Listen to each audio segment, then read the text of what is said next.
So let's install the SQL Management Studio. Remember, this is not something that installs automatically. SQL CMD, the command line tool, does when you install SQL, or at least when you install it on Windows, not necessarily when you install it on Linux. But when you install it on Windows, SQL CMD installs automatically, so that's one way to manage it. But you probably want that SQL Server Management Studio to give you all of the additional tools. Now, let's open up. I'm going to go to my Start and SQL Server 2019, and I want the Installation Center. Now, in the installation group, you're going to see down here, Install SQL Server Management Tools. Notice what it says. Launch a download page that provides a link to an internet connection is required to install these tools. Okay. We're sitting on a server. Remember, that gives us funky internet settings because of the enhanced IE configuration. So here's what we're going to do. We're going to open up, and you don't have to do this. It's just going to make your life a little bit easier, though. So I'm going to open up Server Management, or Server Manager, and from the Server Manager, don't show this again. Okay. I'm going to go to configure this local server. And over here in the IE Enhanced Security configuration, I am going to turn that off for administrators and hit OK. And since I'm an administrator, that means it should be off for me. Notice it still says on. There's a couple of different things here. One is it's still on for standard users. And when you make changes to SQL Server Management or to the Server Manager, sometimes it doesn't display until you force a refresh, which is this option right here. And now it shows IE Enhanced Security configuration is off and no task currently running. Okay, so let me go ahead and close that, and then I'm going to go to Install SQL Server Management Tools. That's going to open up IE. Now, if I had not turned that off, I would have gotten errors saying, hey, this is a problem. And then I would have had to allow it. Okay, so here is my SMS. So I'm going to click Download SQL Management Studio, SSMS. And I am going to save that file. Now, this is going to take a little while, like many things in these videos so far. So, once again, I'm going to go ahead and pause this until our download is complete, so you don't have to sit here and wait for, this next 18 minutes with me talking randomly. So I'm going to go ahead and pause this until the download is complete, and then we'll pick it up from there. Okay, so our download of the SSMS setup has finished. So I'm going to click on Open Folder. And I'm going to run my SSMS setup.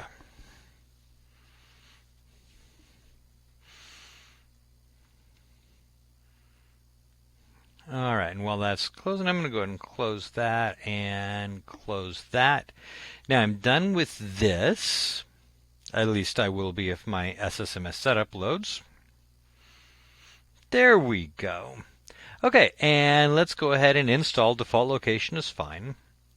So I'm going to click Install. And this will be our Management Studio.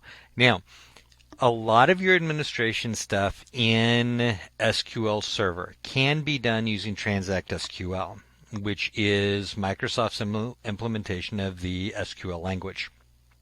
So you can use that if you want. The Management Studio actually gives you a platform in which you can execute Transact SQL code, but it also gives you a bunch of other tools where you can interact with and administer the SQL Server without having to use Transact SQL. The reason it's not necessarily installed by default is because with your Management Studio, you can actually install this on a workstation and manage servers remotely. You can install it on a single workstation or single server and manage multiple servers. Or you could just do everything using SQL scripts from the SQL CMD. So that's why it's not installed by default on every installation. Typically, we'll install it at a couple of places for our SQL DBAs, our database administrators, and that will be it. So You might, if you have 2 DBAs, you might have 2 copies of the SQL Management Studio on each of their workstations, and they might be managing 10 SQL servers. And that's fine. Just like Server Manager or almost any other Microsoft management tool, you can use it to manage systems remotely. Okay, so we are making progress. Our individual packages being represented up here, our overall progress being represented down here. Now you'll notice this is a fairly straightforward install. It really didn't ask us any questions except basically where did you want to put it? And that was about it. All right, I'm going to go ahead and pause our video while we let this keep running, and I will pick it up again as soon as this install finishes. Okay, so our installation finished, and then it required me to reboot the server. So I went ahead and did that, and just came up with a screen, restart the server for everything to take effect. So I restarted, and our system is coming back up. Server Manager is automatically loading, but I don't need it. So I'm going to go ahead and close Server Manager, and let me go to my Start menu. Now, I just rebooted this thing, so the first thing I want to do is go to my Microsoft SQL Server 2019, and I want to look at my Configuration Manager. Notice, by the way, SSMS is not here. It's actually down here, SQL Server Tools. But I want to load my Configuration Manager first, and I want to make sure that my database instance is actually running before I try to connect to it. So I'm looking for my SQL Server in parentheses class, which is my instance that I'm looking for, and it is indeed running. Okay, great. I just wanted to make sure it was running before I tried to jump in and connect to it, and drove myself nuts because it didn't work. So I'm going to go back to my Start, and I'm going to go to my SQL Server Tools 2018. And here we have the Analysis Services Deployment Wizard, the Database Engine Tuning Advisor, the SQL Server Profiler, and this one right here is our Microsoft SQL Management Studio. So I'm going to go ahead and click on that to open it. And while that's loading, I'm going to go ahead and dump that to the recycle bin because I don't need it anymore. All right, here's my SQL Management Studio. Now remember when we set this up, we had the option to do mixed mode authentication or Windows authentication. We told it we wanted to do Windows authentication, and then we set the account that we were using as the default administrative account.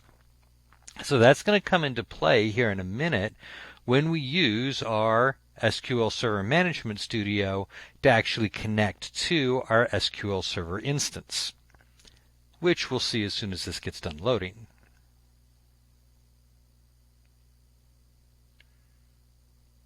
And it does take a while to load sometimes, doesn't it? Here we go.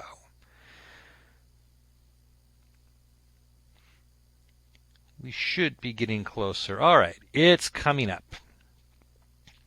All right, now we want to connect to a database engine. The server name is our server name, and notice it's \class, so that is the instance that we wanted to connect to. And if I had more than one, I could, browse for more. I could also choose to connect to a database engine or analysis service, or, well, you get the idea. And then we're using Windows authentication, which means it's going to default to using our current account. So I'm going to click Connect. And this tries to connect, and over here you see we just connected to Bassett 331 class running SQL Server. And then we have our databases, security. These are all of the tools, well, a bunch of the tools, maybe not all the tools, but these are a bunch of the tools that we are going to use when managing our database. And this right here indicates that we're connected. So at this point, our Management Studio is working, and we are connected to our database. We've tested our database connectivity through SQL CMD. So at this point, we should have an environment that's ready for us to start working. Now I'm going to do one more thing just to simplify my life. I'm going to go back to my Start, and I'm going to find my SQL Management Studio. I'm going to right-click and, let's go ahead and pin to Start. And just move that over here and make it nice and easy to get to. Okay, at this point, our SQL Management Server, or SQL Management Studio, is up and running.